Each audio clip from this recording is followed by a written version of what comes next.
what gets observed from the quantum field into reality is decided by your unconscious. And the superconscious can access all the information in the unified field of all possibilities and decides what instructions to give to the unconscious field. This is just how it works. But people are not taught this. We are not taught this. This is taught nowhere, how your consciousness works. So you can't drive it the way that it's designed to be driven. And so then you go on trying to fix yourself and heal your reality, heal your circumstances, fix your circumstances, try and get away from what doesn't work, try to fix or find solutions instead of just recoding that old instruction. So the 3 levels of consciousness. We, for all intents and purposes, there are 3 levels of consciousness. There are other systems, but for our purposes here, and for the 5 steps of creating anything that you want, manifesting anything that you want, it is really workable to relate to ourselves like we have these 3 levels of consciousness, which is the self-conscious, the unconscious, and the superconscious. And so the self-conscious is the ego, is your conscious mind, the part of your consciousness which you have conscious access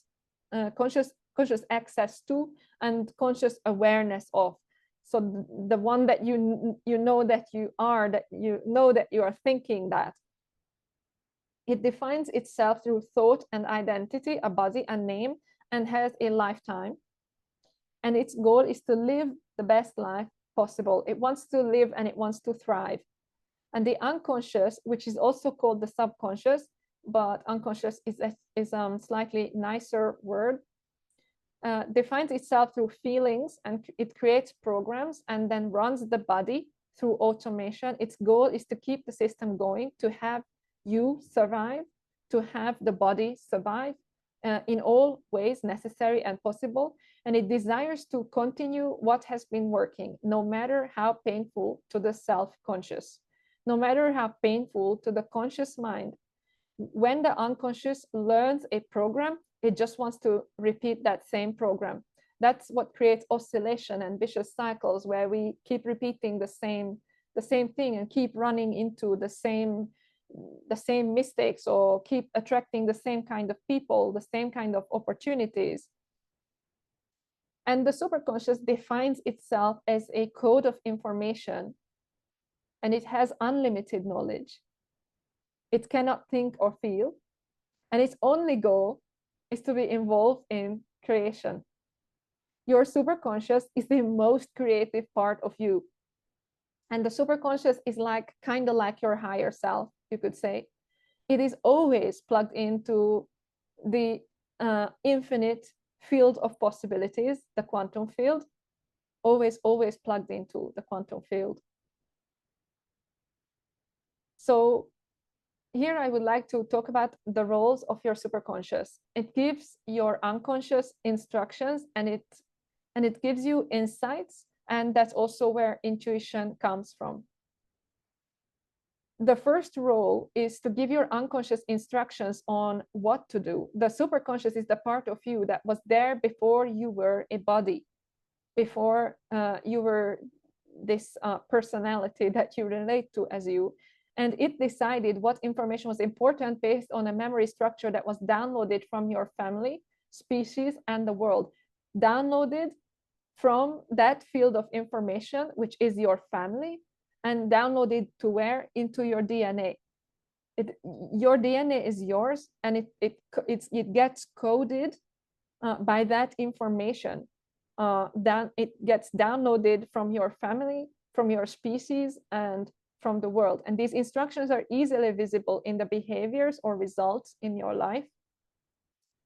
And some of our what we look like as well. So when you connect to the superconscious and recode the instructions, you create new possibilities for your life. And this works because the unconscious aspect of you drives your life. The unconscious field of information is the feelings, body systems, traits, fears, genius, and health that you are allowed to experience. As in, like, that's what you allow yourself. based on these original instructions, which got coded up into your unconscious. So the unconscious takes the information it is given and it reproduces it. The only goal of the unconscious is to create the vessel, the body, and keep it alive. Again, you're an energy force and an observer. Your superconscious takes all the possible information in the probability cloud or the quantum field, also known as the unified field, and collapses it into matter, which is what manifests in this reality. That's what you see in this 3D reality. In your 3D reality, like right now, what you see around you in your life, that is the consequence of that observation. But like I said earlier, what gets observed from the quantum field into reality is decided by your unconscious. And so the superconscious can access all the information in the unified field of all possibilities and decides what instructions to give to the unconscious field. This is just how it works. But people are not taught this. We are not taught this. This is taught nowhere, how your consciousness works. So you can't drive it the way that it's designed to be driven. And so then you go on trying to fix yourself and heal your reality, heal your circumstances, fix your circumstances, try and get away from what doesn't work, try to fix or find solutions instead of just recoding that old instruction. Right. So, and the next role of the superconscious is insight or intuition. And this is the ability to connect to an inner vision of the future or past, or to understand the instructions given to another individual, which is what I'm going to use when I'm going to do the superconscious recode with you. And this ability to gain insight from the field, the unified field or the quantum field, and then turn these ideas into reality is how we create a life that we love. It's through access our genius intuition and invent new ideas and new kind of plans for the future.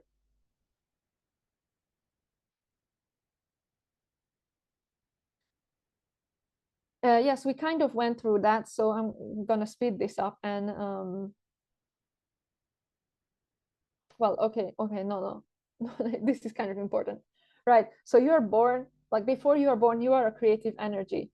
So we all started having it all and connected to the unified field of all possibilities. Our mothers carry us and we have everything, food, water, oxygen, everything. And suddenly we realize we do not have it all by simply existing. We realize we are an individual who is separate from others. And so the individuation is that we are born and become an individual and we have to do something to get enough food and water and so on. I have explained this earlier. And we learn that if we do something good, that we get praise, and if we do something bad, that we get told off. And we realize what is good and bad, and we learn what is right and wrong. We learn how to ensure we get mom's love and dad's praise. And this loss of having it was very painful, and it's really unacceptable. And to make sense of this world, then we make up beliefs about ourselves to ease that pain of losing having it all. And these beliefs then create our orientation to the world and can sound something like this. If I just something, then I will achieve something. If I just be a good boy, then I will be accepted. If I just be a good girl, then I will have mom's approval or dad's attention, or, and so on. You get the idea. If I just blah, blah, blah, then I will avoid blah, blah, blah. If I just do my homework, then I will avoid dad being angry, for example, right?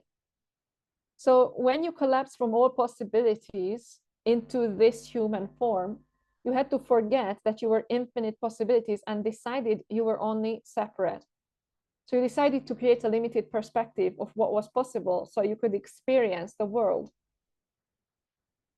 This was the only way, because if you're everything, then you cannot experience anything, because when you are everything, you are experiencing everything. There is no way to experience individuated experiences. The only way to experience hot is to know cold. If you're both hot and cold, then you can't experience temperature at all. You decided you would create a limited view in order to feel, to experience, and to know yourself. This is called individuation, and it is the process of realizing you are a limited perspective in the universe. You created this experience because it was needed in order to have this individuated experience. And this limited experience is called human. You are just one perspective, one decision, one point of the unified field experiencing a certain set of conditions and circumstances. You were given a name, you created a body, and you came into this world as an individual. And so there are these eight, there's a mistake, there's always a mistake.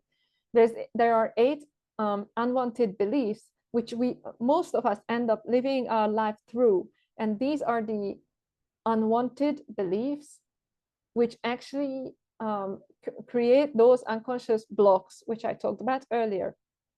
So these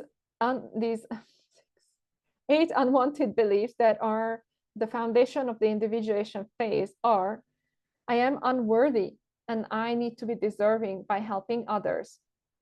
I am not good enough and need to achieve to prove myself. I don't belong, so I must become accepted and never rejected. I am not safe, so I must retreat to my mind and understand it all. I am not able to handle negative emotion, so I will avoid it at all costs. I am not perfect. Oh, it's actually 9, not even 8. I am not perfect, and there's a way to be perfect, and I'm going to figure out how that is. And I don't have permission, and I need authority. Someone needs to tell me what I am allowed to have or create or do or be. I must avoid conflict. Well, that's kind of the same as can't handle negative emotion. I must have control and power to be successful. And all of us have one of these, a few of these, a mixture of these. I have a few of them. These beliefs are present in most people and are created through the process of becoming a limited individual. And by taking these on, we forget we are also an unlimited creative energy. In the attempt to overcome this belief, our identity gets caught in the belief and can never truly escape. And so this is how we get stuck in a powerless, problem-focused orientation, problem-solving orientation. Because of our focus on how we are limited, we set up a worldview that our life is about completing ourselves or solving the negative beliefs or limitations. So these are these beliefs that I mentioned just now, which are causing huge problems when you want to create a life that you love. And these beliefs are the underlying structure of all motivation and becomes our life purpose to resolve them. Like we literally make our life purpose to resolve these unconscious beliefs. You will see how this actually is like a whole life's agenda. These are also called unconscious sabotaging agendas, by the way. For example, so yeah, this is how you will see we build our entire lives on trying to solve these problems. Like for example, if you didn't get attention growing up, except for when you did something amazing, then you may decide that you are not worthy of love or attention just the way you are, and set up a structure to do amazing things to finally prove that you are worthy. You will get really motivated and set a big goal and move towards it. However, as soon as you get close to achieving it, you will find a way to sabotage it. This is a setup. You don't achieve your goal, because if you were to actually make it, you would have to accept you're worthy, and your former identity would have to die. You would no longer know who you were. Your identity would get wrapped up in the not worthy view. You would never accept your worth, and you would spend a lifetime moving a goalpost, chasing a moving goalpost, when what you really wanted was available the whole entire time. This example reflects the oscillating pattern in people's lives, also called as a vicious circle. They simply have an identity conflict, and their results move back and forth like a pendulum. We're gonna see later on how exactly this works, how the identity, just if you have the identity of not good enough, or not worthy, the only way to be worthy or be loved or get attention is to do something amazing. If you have this identity, then this will always be the goalpost to keep doing amazing things, to keep trying to get love and attention, and keep trying to be worthy. But you will never get there, because if you would get there, then your identity would have to die, because your identity was, I'm not worthy, right?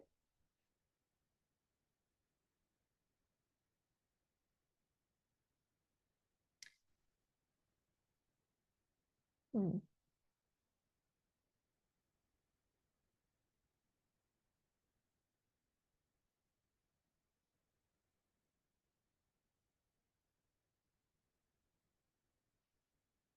Just checking the comments. All right, so yeah, does this sound familiar? Stuck in the middle, never fully being not good enough, and never fully feeling good enough or worthy. And each of the 9 sabotaging beliefs works in this similar way. They keep us stuck in patterns, unable to have that which we desire. The more you try to resolve a way you feel incomplete, the more you give your power away and stay stuck in an oscillating pattern. The more you try to fix it, the worse it gets. That's why a lot of personal development doesn't work, because you're trying to fix that which is broken, that which you think is broken. There's a real big problem with this problem orientation. And the creative orientation, when we become the conscious creator of our lives, the only way to move towards your goals without sabotage is to let go of that old structure. The first thing that we must do is get in the correct structure, which is the creative structure, rather than the problem-solving structure and the healing and fixing ourselves structure. In short, you must learn to let go of the old structure and create a new way of being in the world. You must define yourself as a powerful creator and not a powerless victim. This is the big turning point. You do not need to be anything other than who you are to create everything and anything that you desire. You are the creative spirit who created everything you have in your life right now, and you have just forgotten that. It's like we have amnesia. We don't remember that we created all that we have right now. We must connect to our superconscious and create a new set of instructions for our unconscious to follow. And we must learn to recode all resistance to have it all now. This is the first step to orient from a place of power. You can have everything you desire now, absolutely everything, and you can still be motivated to create more. Most people think if they had everything now, they would no longer be motivated to have more, because their whole lives have been about overcoming problems. However, this is the very belief that is actually the problem. So once you realize and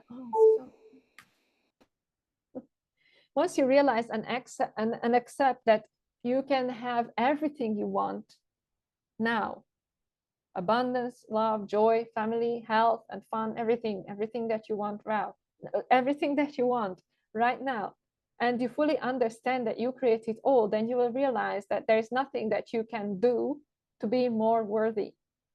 There's nothing that you can do to be more good enough. You can't be more significant. You can't be more capable. You can't belong anymore. You are perfect right now. And when we connect to the superconscious, we can realize we actually have it all already.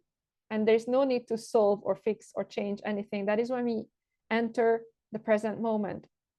From this perspective, we can choose or recode any belief structure to fit with the life that we do desire. The truth you will find is that you can have it all now and still be motivated to create what you love. You can actually choose what you would love to create because you are no longer problem solving. Before this moment, everything you did was in service of a better future, that the future is going to be better. And as soon as you believe there's a better future, you have fallen back into a problem or a problem solving orientation. So letting go of the problem solving orientation is the actual key. So we must come from a place of already having what we desire instead of a place of lack or problem solving. In the creative orientation, we must be to see it. We must become it before it comes to be.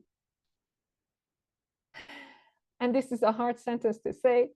You must let go of the childish wound and desire to finally validate yourself in this world. And for many of us, including me, it is not quite so easy to let go. It's not just like letting go, because it's like it's concreted in those emotional wounds that keep us in the problem-solving structure, in the structure where we are trying to overcome those beliefs that we coded up when we were little. So there's nothing you can do to be more or less.